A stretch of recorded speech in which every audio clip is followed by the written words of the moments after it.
Hello, আসসালামু আলাইকুম। Anisha kitchen থেকে আমি আবারও হাজির হয়ে গেছি আপনার কাছে। আশা করছি আপনারা সবাই ভালো আছেন। আজকে আমি আপনার জন্য নিয়ে আসলাম নতুন একটি রান্নার রেসিপি। আজকে আমি করে দেখাবো গরু মাংস দিয়ে বুটের ডালের বোনা রেসিপি। এটা রুটি বা পরোটার সাথে এটা অসম্ভব মজা লাগে।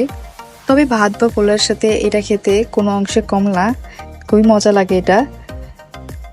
চলুন দেখে আসি আমি কিভাবে রান্না করি। ভিডিওটি না টেনে সম্পূর্ণ ভিডিওটি দেখার অনুরোধ রইল আপনাদের কাছে। এখন চলে যাচ্ছে আমরা মূল ভিডিওতে। আমি একটা কুকার নিয়ে নিয়েছি। কুকারের মধ্যে আমি পরিমাণ মতন তেল নিয়েছি। আমি হাফ কাপের একটু বেশি তেল নিয়েছি।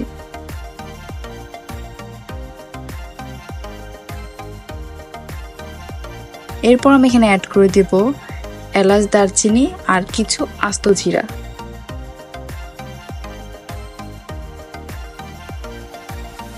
এরপর এটাকে একটু গরম করে নেবো। যখন একটা সুন্দর অ্যারোমা আসবে তখন আমি এখানে অ্যাড করে দেব পেঁয়াজ। আমি পেঁয়াজটা একটু মোটা মোটা করে কেটে নিয়েছি। আমি এখানে 1 কাপ পরিমাণ মতন পেঁয়াজ দিয়েছি মোটা করে।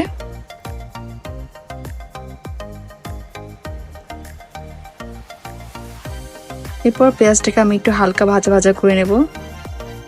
এখন আমি এখানে অ্যাড করে দেব আদা রসুনের পেস্ট। আমি এখানে আদা রসুন পেস্ট নিয়েছি 2.5 টেবিল স্পুন। এরপর এটাকে আমি অনবরত নাড়াচাড়া দিয়ে একটু ভেজে নেব যতক্ষণ পর্যন্ত কাঁচা গন্ধ না চলে যায়।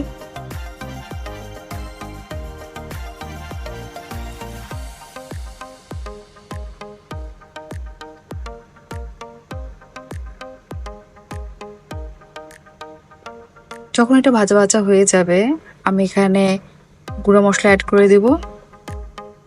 দেখতে পাচ্ছেন যখন এরকম ভাজা ভাজা হয়ে যাবে তখন আমি এখানে আস্তে আস্তে গুঁড়া মশলাগুলো অ্যাড করব। প্রথমে আমি এখানে হলুদের গুঁড়া আর মরিচের গুঁড়া তেলের উপর দিয়ে দেব। এখানে আমি হলুদের গুঁড়া নিয়েছি 1.5 টেবিল স্পুন। আমি এখানে মরিচের গুঁড়া নিয়েছি প্রায় 2.5 স্পুন।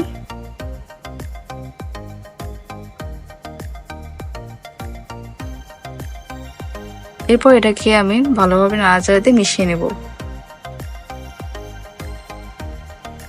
এখন আমি এখানে একটু পানি অ্যাড করব যেন মশলা না পুড়ে যায়। এরপর আমি বাকি মশলাগুলো আস্তে আস্তে এখানে অ্যাড করে নেব। মনে রাখবেন তেলের উপরে মশলা দিলে, হলুদ আর মরিচ দিলে কালারটা সুন্দর আসে। এখন আমি এখানে অ্যাড করে দিয়েছি তেজপাতা। এখন আমি এখানে অ্যাড করে দিচ্ছি ধনিয়ার গুঁড়ো। আমি ধনিয়ার গুঁড়ো নিয়েছি এখানে 1.5 টিস্পুন।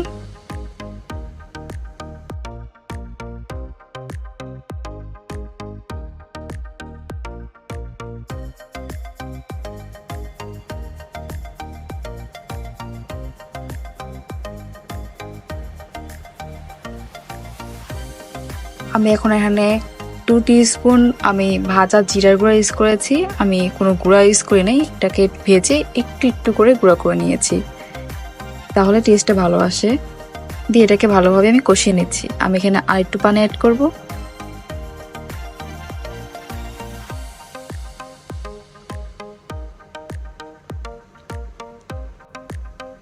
এখন আমি এখানে দিয়ে দেবো গরম মশলার গুঁড়া। আমি এখানে গরম মশলা ইউজ করেছি 1.5 টিস্পুন।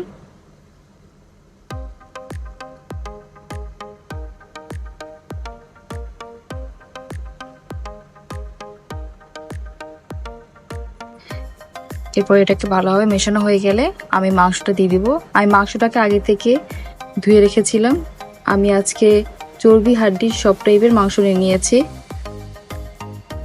বুটের ডাল মাংস রান্না করলে একটু চর্বি রাখতে হয়, তাহলে টেস্টটা অনেক মজা হয়।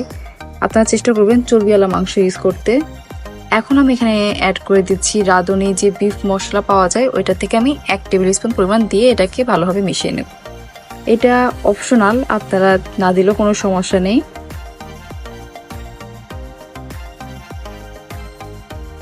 এখন আমি এখানে অ্যাড করে দিচ্ছি লবণ। লবণটা আপনার পরিমাণ মতন দিয়ে দেবেন।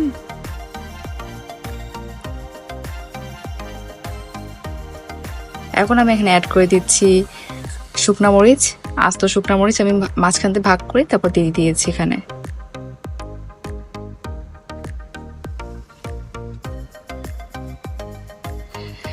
আমি এখানে জয়িত্রি দিয়ে দিয়েছি আর 2 পিঞ্চ পরিমাণ মতন আমি এখানে দিয়েছি জয়ফল গুঁড়া। আমি একটু রান্নার ভিন্নতা আনার চেষ্টা করেছি, যার জন্য আমি এটা অ্যাড করেছি। আপনারা না দিলে এখানে কোনো সমস্যা নেই। এটাকে আমি অনেকক্ষণ ধরে কষাবো। এটার পানিটা দিয়ে আমি ভালো মতো কষিয়ে নেব। আমি কোনো এক্সট্রা পানি অ্যাড করি নাই এ পর্যন্ত।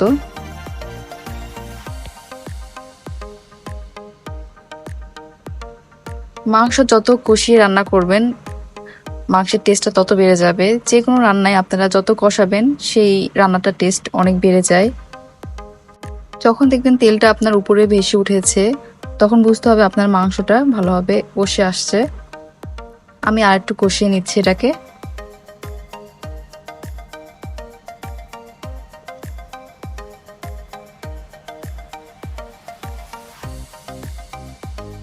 এরপর আমি এখানে অ্যাড করে দিব ডাল। আমি বুটের ডাল দিয়ে দিয়েছি।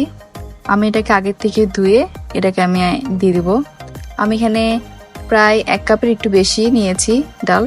এটাকে আমি একটু ভিজিয়ে রেখেছিলাম কিছুক্ষণের জন্য, 1 ঘন্টার জন্য। যদি আপনাদের হাতে টাইম না থাকে, আপনারা এটাকে ধুয়ে দিয়ে দিতে পারেন। এরপর এটাকে আমি নাড়াচাড়া দিয়ে একটু কষিয়ে নেব। যখন আমার মাংসটা ভালোভাবে কষে যাবে, তখন আমি এখানে 2.5 কাপ পরিমাণ পানি অ্যাড করে দিয়েছিলাম। এটা আমার ভিডিওতে আসে নাই, যার জন্য আমি অনেক দুঃখিত। এরপর আমি এটার ঢাকনাটাকে লাগিয়ে আমি প্রায় আধা ঘন্টা পর্যন্ত ওয়েট করব। আমি আধা ঘন্টা পরে এটার যে গ্যাসটা বের করব, গ্যাসটা বের করার পর এটাকে আমি খুলে দেখিয়ে দিচ্ছি আপনাদের আমার মাংসটা কতটা সফট হয়েছে।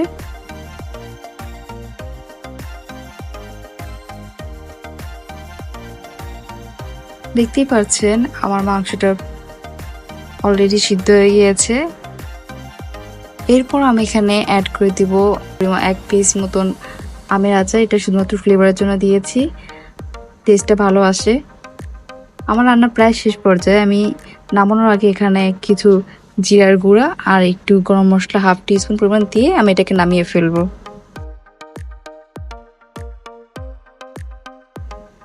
আমার রান্না প্রায় কমপ্লিট। আশা করছি আমার রান্না আপনাদের কাছে অনেক ভালো লাগবে। আমি এখন একটু পরিবেশন করে দেখিয়ে দিচ্ছি আপনাদেরকে আমার রান্না আপনাদের কাছে কেমন লাগে। আমাকে অবশ্যই কমেন্টে জানাবেন।